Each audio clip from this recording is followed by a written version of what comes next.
Welcome to the Better Than Bitter Divorce Podcast, where we flip the script on divorce and show you how to have a more amicable divorce resolution. I'm your host, Tanya Licklider, a divorce coach, a certified life coach, and the mastermind behind the Better Than Bitter 5-step game plan course, where I help individuals build a pathway towards a more amicable divorce resolution. Each week, I'll bring you uplifting stories from people who've successfully experienced amicable separations, proving that divorce doesn't have to be a battleground. Whether you're overwhelmed with grief, struggling with custody and co-parenting, or just dealing with a high conflict individual, this podcast is here to guide you towards reclaiming your life and being what I know is possible, better than bitter.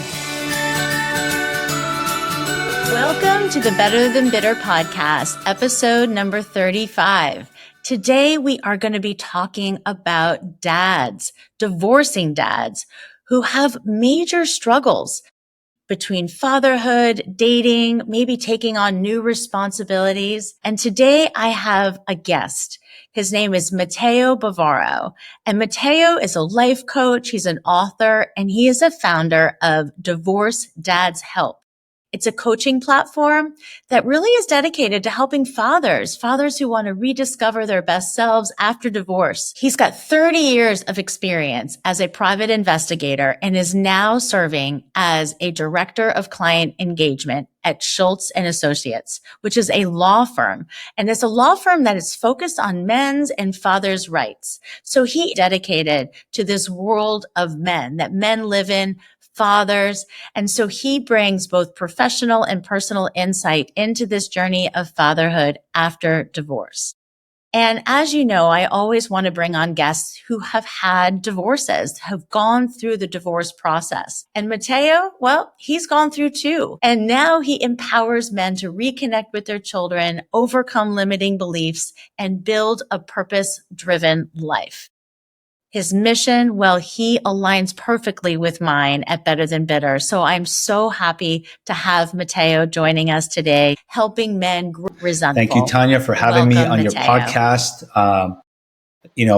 I love what you're doing. So thanks for doing what you do. Well, I love people who really also have aligning missions. They really realize that we do have the opportunity to be better than bitter. Like I said to many of my clients, I'm not telling you divorce is going to feel warm and fuzzy when you're going through the process. I'm just telling you that you do have an opportunity for a more amicable resolution at the end. And the way that you approach your divorce, the way you learn how to communicate more effectively, and the way that you really do work on yourself through that process, trying to be the best version of yourself. You know, we can't go backwards and redo where we came from, but we do have an opportunity to grow. And I always say that divorce isn't about failure. Divorce is about personal growth, and it's about self-discovery. And we have a new opportunity to change the course of our next chapter of our life. The many experiences I've had in my life, getting divorced was one that I could say was probably the biggest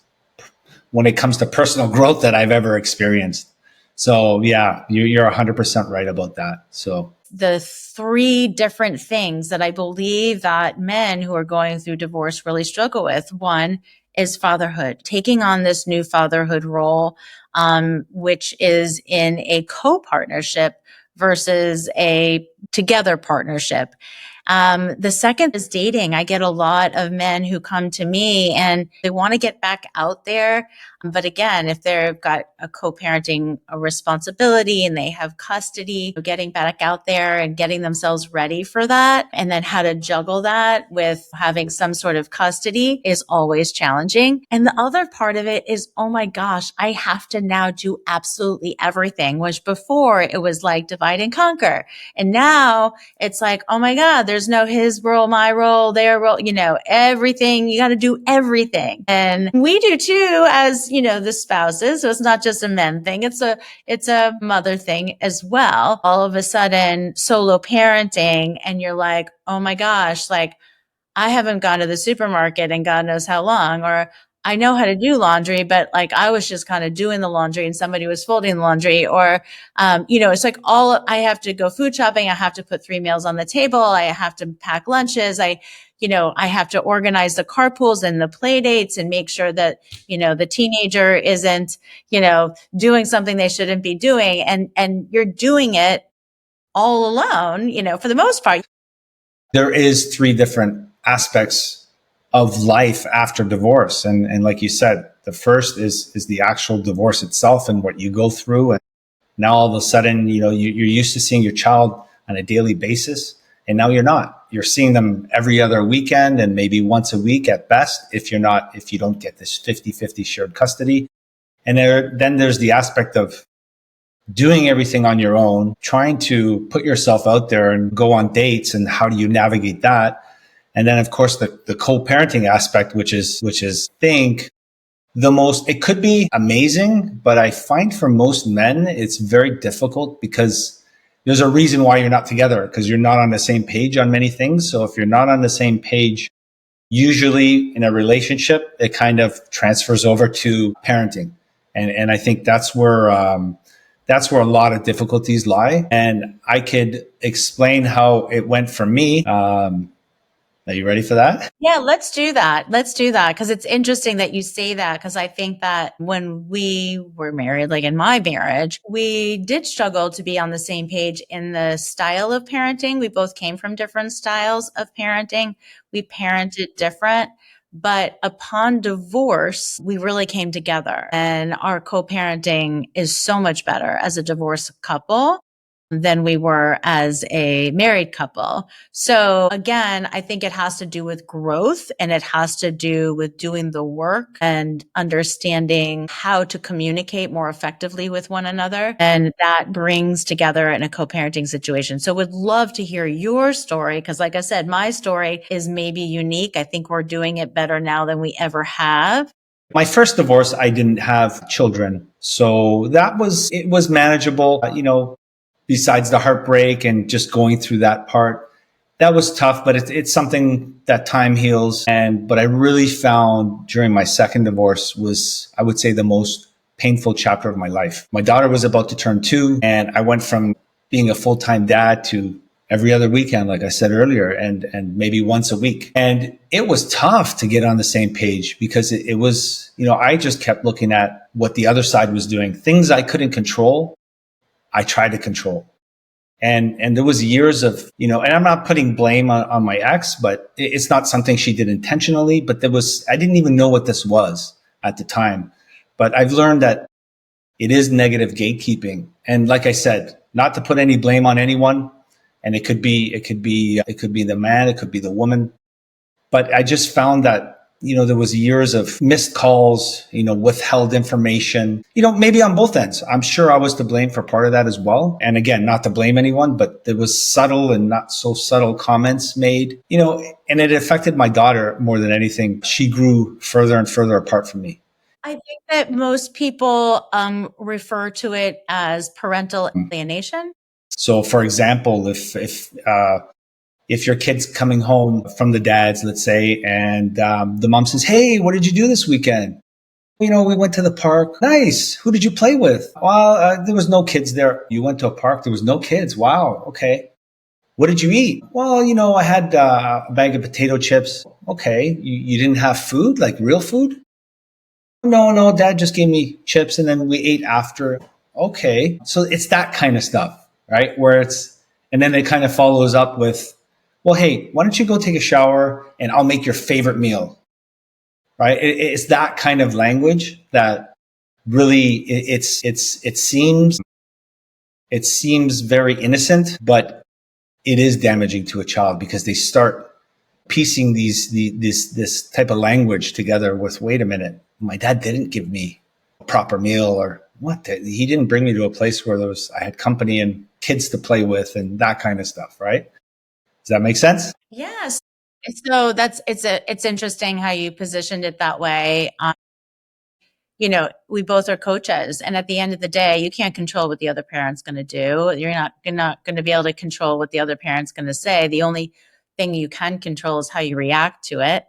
And so we are only in control of our reactions. And in doing that, we also are only in control of our own thoughts about the circumstance. So again, those thoughts are creating feelings within us. Those feelings are what are creating the actions, reactions, and behaviors. So however we're scripting it, the child comes back and was like, Mom said you didn't give me a proper meal the last time I was here. That might be a fact. How you interpret that or what you decide to make that mean is what's going to create that emotion in you as the parent who's hearing that from their child. And when you hear that, you have a choice. You go back. Do you go yell at your, ex-wife and say, why are you even saying that to the kids? Blah, blah, blah, blah, blah. Well, what's the result you're going to get from that? If you're attacking and threatening her, she's going to attack and threaten you right back. So the next time she's going to do it again. Because again, it's the battle of the wills. So where would you go with it? And I was trying to control what was happening on the other side, which I had no control over. But that was really eating at me. And hearing, I'd hear these subtle comments here and there. For example, if my daughter were to call her mom, the first thing out of her mouth would be, "What's wrong?" "Hi, honey, how are you?" or whatever. It was always "what's wrong," insinuating that something was wrong with the call, right? So that used to just bug me. And it was a real power struggle to kind of, the whole situation was a bit of a power struggle when it came to doing certain things with our daughter and co-parenting. So yeah, I think what changed for me was when I let go of trying to control things and trying to control how she responded, which has nothing to do with me. All I can control is how I respond to it. And like you said, responding in a way that's caring and not, you're not trying to put any negativity on the other parent is huge. It's huge for the child. So I think that was the big shift, is when, the number one thing I would tell men is stop trying to control the narrative from the other side. Just stop. Just worry about what you're doing and how you're showing up for your child. Exactly. If you believed that you took your child to a place that there was no kids there and you weren't feeding them proper meals, and that's what you were hearing from the other side, the only thing that you can control is your thoughts about what you did that day with your child, and that you can do better the next time if you believe you have to. I actually remembered a great story about Dad's days when I was married, and I went on a trip with my 3 best girlfriends from college, and we were all pregnant, but one was pregnant with their first, one was pregnant with their second, which was me. And then we had one was pregnant with their third and one was pregnant with the fourth. Pregnant with the first one obviously didn't have any comments back because they didn't have any kids at home. I wrote a 5-page essay on what to do with the kid that's at home to my husband at the time, like what to eat, what to sleep, how to wear, every single little direction possible was in my document. Number 3 was smart. Number 3 was like, all right, I've got 2 kids. I've got one on the way. My husband needs support. So she actually hired a babysitter, to the babysitter that they normally have, who knows what to do with the kids, to shadow the dad, to just be there for him when he needed it. And they weren't there to micromanage him, just when he needed support. And then number 4 literally packed her bag, walked out the door, and was like, these kids are going to eat peanut butter and jelly sandwiches all weekend and be happy as freaking clams. They are going to throw their clothes on the floor. They are going to be all so happy. When I get back, they are not going to be happy to see me. So again, I don't think it just divorce versus not divorce. I think in general, depending on the roles you play every day in your lives, women tend to judge, men and their capacity, right? Even if you were married and you took your daughter out to the park and you would come home, your wife at the time be like, what'd you feed her? I don't even know if it's I think there's always a negative gatekeeper in your house, most likely. I'm making crazy assumptions here, and I'm not trying to stereotype whatsoever. But then again, I'm a mom, and I know, like, I micromanage too, especially the eating and the playing and things like that. So I think it's all our mindset on how we decide to interpret what's happening. Is this That's happening very because of true. the divorce? Very good points. Or is this For just sure. happening because it all has always happened? Yeah. Right. So obviously we're here because you support dads and it's so great. And so tell me a little bit more about why dads come to you, and how you support them, Okay. in some of these instances. Like I'm all about tools in your toolbox. And I think coaching is so great because it gives tools in your toolbox. Whereas therapy is, and I gave the example the other day about a friend of mine. She went to therapy. She goes, she talks it out, she comes back and something happens again. And I was like, oh, but what kind of tools in your toolbox did your therapist give you in order to deal with this situation? And they said, I just have to book another appointment to go back to therapy to talk to her. And I'm like, that's the difference between coaching and therapy. I was like, coaching is going to give you those tools, right? To march yourself forward. So you come to a situation, you got the tools, and then you can actually guide yourself out of whatever situation. You're so accurate with that, 100%. And what happens when men come to me is they're struggling. Okay. They're struggling to connect or even reconnect because they've lost connection with their child. And they're really struggling and they don't know what to do. It's hard, and like to your point, when you go to a therapist, talk therapy is great. It does work for some people, but it doesn't kind of hit the root cause of what your problem is. It kind of makes you feel better about the situation and what you're going in for. And that's great. But like you said, something else comes up and you're like, whoa, how do I deal with this? So I find that men perhaps go through that at first. They might seek some therapy because that's the advice they're given, and they may try to even talk to their attorney about it when they're going through their divorce and how to handle certain parenting situations and stuff. But attorneys are great and they're absolutely needed. I think they're one of the most important things when you're getting divorced. However, when you've gone past that, past the therapy, and you're completely stuck, they come to me. And one of the first things I do is I align their values. So I see where their values are in relationships, in parenting, in employment, in their career. I go through all of that. And basically how I elicit their values is I ask them questions about why they want things, why it's important to them, and how does it make them feel when this versus that. And then I get a bunch of values listed. And then I find out which value is more important in a certain area. So I'll give you an example. So if I elicit someone's values in relationships and their highest value is freedom, there's going to be a problem there, right? Because freedom and relationships kind of don't go hand in hand, right? So when I do that, it really exposes to the person how they're living their life. If they're living their life out with their friends all the time and having all this freedom, but they want a relationship and wondering why it's not working out. Well, wait a minute. We need to realign those values to what you really want. And maybe a relationship's not what you really want based on how you're living.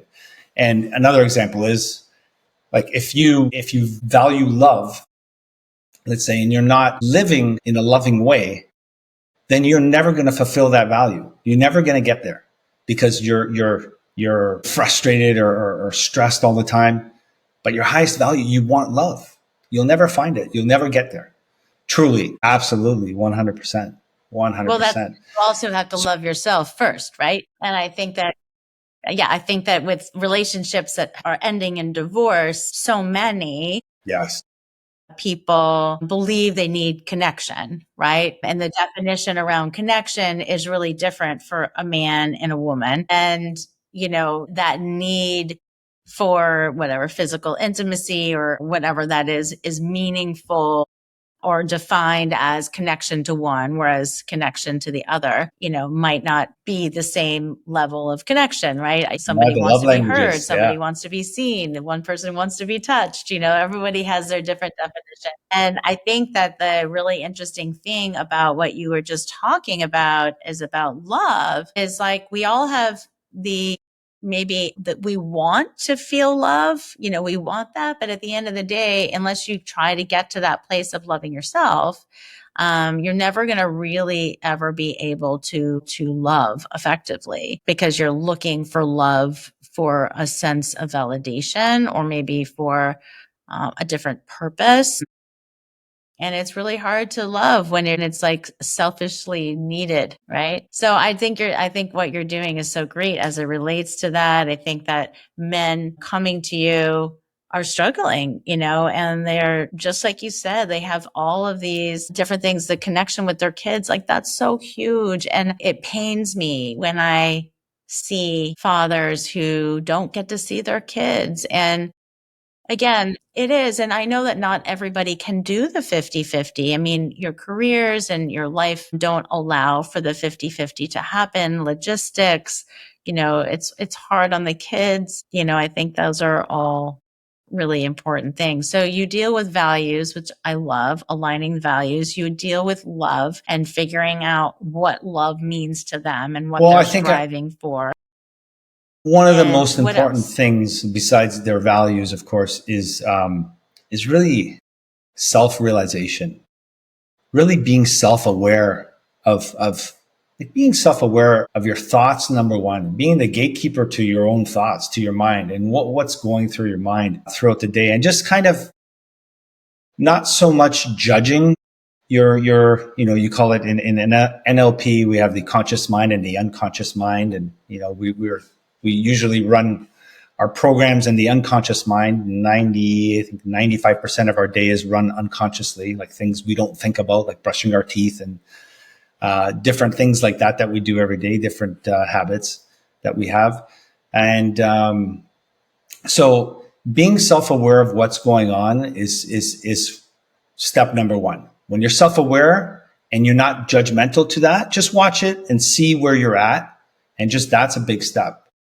And one thing that I teach men is basically how to start their day, how to take control of their day to really, just go out there full of energy and de-stressed.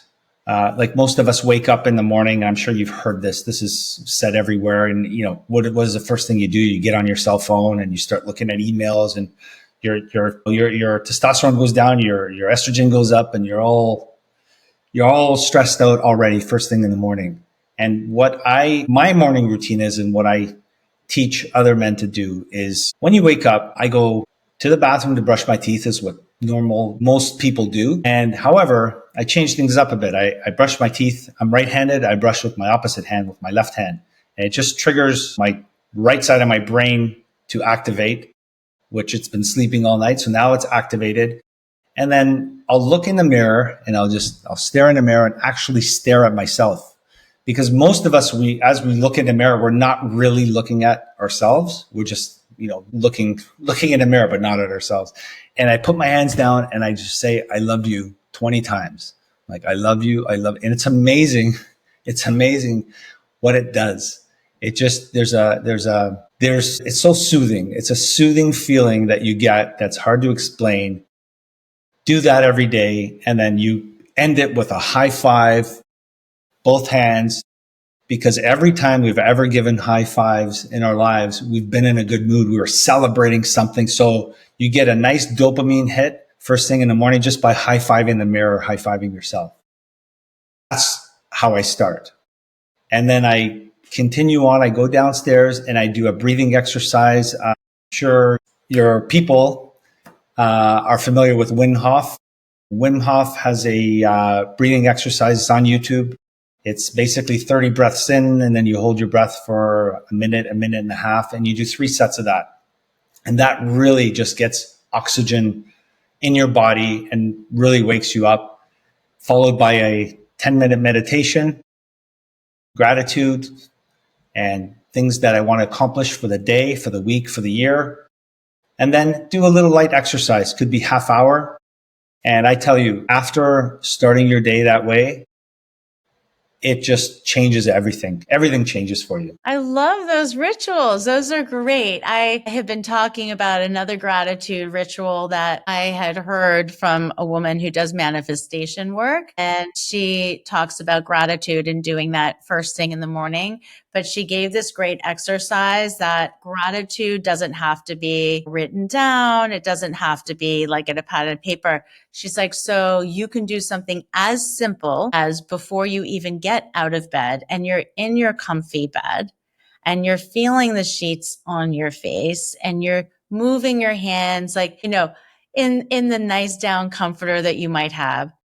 I have gratitude for this soft bed. I have gratitude for the comfort that I have had, over the course of the night. I have gratitude for being able to open my eyes in the morning to the sun coming in through the window. Just literally that first moment of time where you just don't jump out of bed because the alarm goes off. Like, give yourself a few minutes to just give gratitude for your sense of space and where you are in that moment.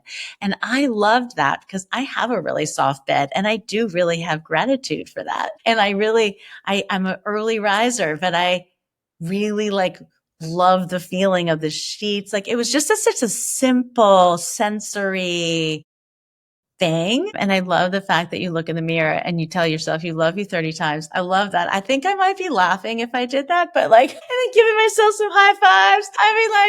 All right, I got It's this funny, today. about a year ago. And for the first, few weeks, she was kind of like giving me a side eye. And now she's doing it. I've caught her doing it. So she does it too. It's great. That's great. I love that. So these are all great tools in your toolbox. I love that. So this is all our mindfulness work. So we've talked about how to kind of do a mental reset with our values, understanding love, understanding what makes us tick. Like what are our kind of overall life goals for where we're heading. We learn to love ourselves. We give ourselves space. We do our mindfulness work to start our days. These are all incredible stress relievers. And it totally flips that switch. And I have to remind myself in the morning to do that before my cup of coffee, because my cup of coffee is the thing that's calling my name. So I was like, okay, not yet. I got those few things I need to get done before I get my cup of coffee is my reward. And then I exercise. I can't exercise without slivering in that coffee. The coffee has to come before. So everyone's got their own little, 100%. rituals. You're starting your day right. And you feel like after I've done all that, I feel like I can go into any meeting. I can go into anything because I've accomplished so much and I have a bit of a dopamine hit. I feel good. So I encourage everyone to have a morning routine. It doesn't have to be just like that, but something that just gives you peace. So do you have some level of accountability that you create around these types of things with the dads that you're working with? Because I think that it's always nice to say, go do, but it's also really helpful. I know that I run a support group and every week we talk about a different topic, so last week we talked about decluttering your room, which means decluttering your emotional space. And so we talked a lot about what that is and how to do it. And then I give assignments and create accountability, send a reminder. So the following week, we're going to share the work to make sure that everybody actually did the work versus coming, listening, and then not doing. Okay, so tell me depending on the person, some keep people are accountable. daily check-ins through text and some are weekly check-ins. And we just keep track of kind of how they started their day, what they did, what they didn't do, why they didn't do it. And kind of that's kind of the foundational piece where when we have our session, we dig down into the root cause of why they didn't do it and what exactly happened and how they felt about that. And that's kind of how, and I find it really works. With the daily check-ins, I think the daily ones are even better because they really feel, they may miss a day, but they won't miss more than one day. And the weekly check-ins, there could be 1 or 2 days that they had a late night or whatever the case is that they've missed. But I really find that's one of the advantages of having a coach is they will keep you accountable. And we all, if you think about it, we all have been coached our whole lives. Our parents were essentially our coaches. Our teachers were our coaches. You don't just show up to school and they give you a bunch of books and say, okay, come back at the end of the year and write your exam. Of course, they've coached you throughout the whole year, right? So I think coaches are the big accountability piece. in a sense. Yeah, I mean, I deal so much with people who are at beginning stages contemplating, divorce so very early on. And it's so hard for them to all see straight, right? They're so worried about the divorce itself that they are having a hard time keeping track of themselves, right? So the divorce prioritizes themselves. And so the support groups that we run are really good for that because it's making them on a day part and time say, I'm committing to spending this time on me. And that given that I have accountability for the next week, I'm going to have to spend a little bit more time on me. And, we'll be able to talk about it the following week.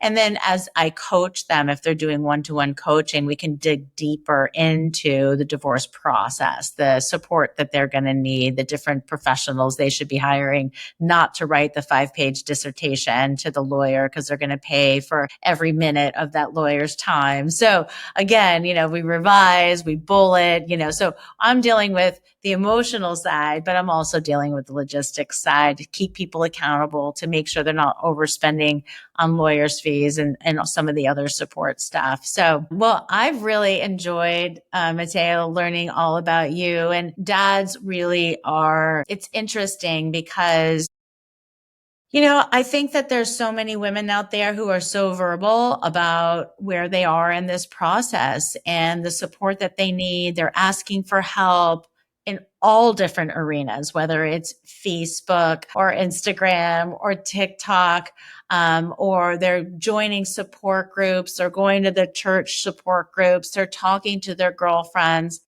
Men just don't open up like that. And how do you, before we kind of wrap it up, I would be really interested to learn how men are finding you and how resistant they are to the process. And I work with men, and I have some men clients and they seem to be, open to working with a woman, but yet resistant around the emotional work that needs to be done. How do these men find you? Right now, what I'm doing is I'm doing a series of videos telling men, basically sharing my story with men and seeing if they resonate with what I'm saying and kind of my struggles. I use myself and my struggles to connect with men, and it's through various social media networks. And so some men do comment through that. I do send them some free tips and tricks on certain things. And that's how kind of I get them in my ecosystem.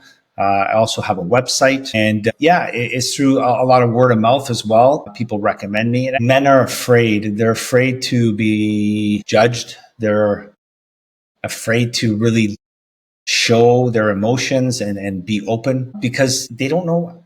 I mean, I speak from, experience growing up in an Italian household where emotions were not shown.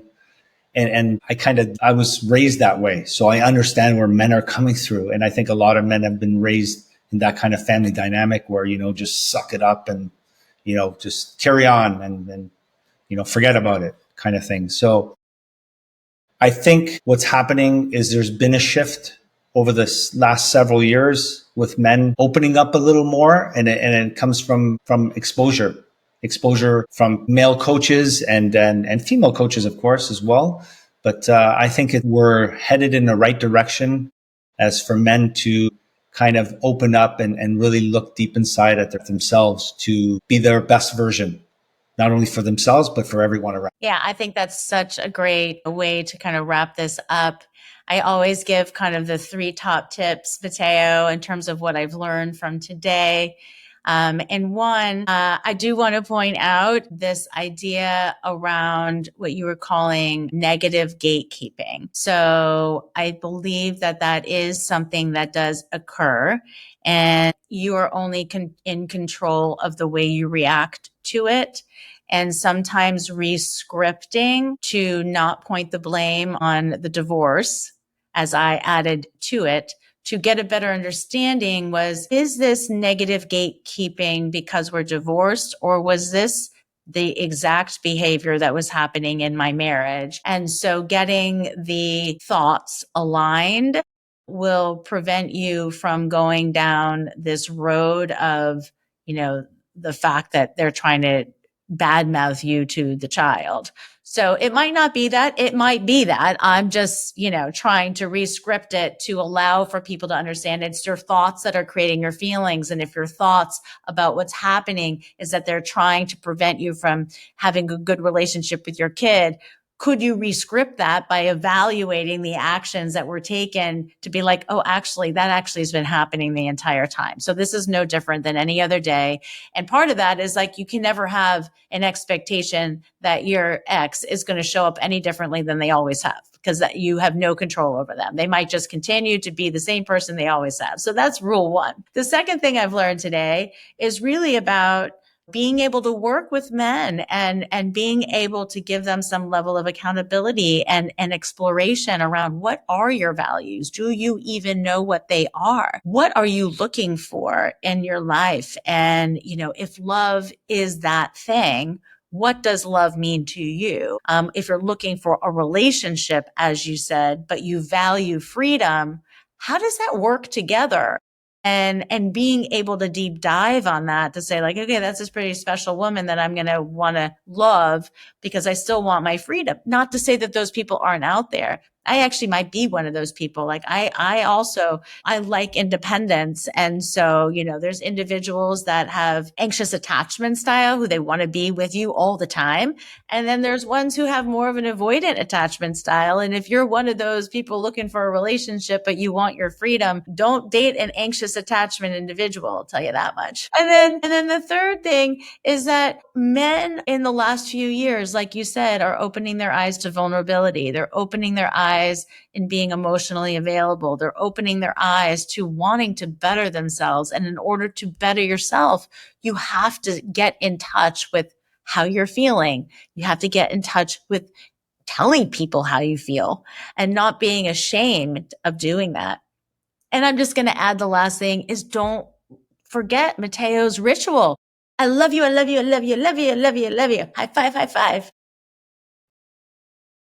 Thank you. So thank you again, Matteo, for coming on today. Such a great podcast episode.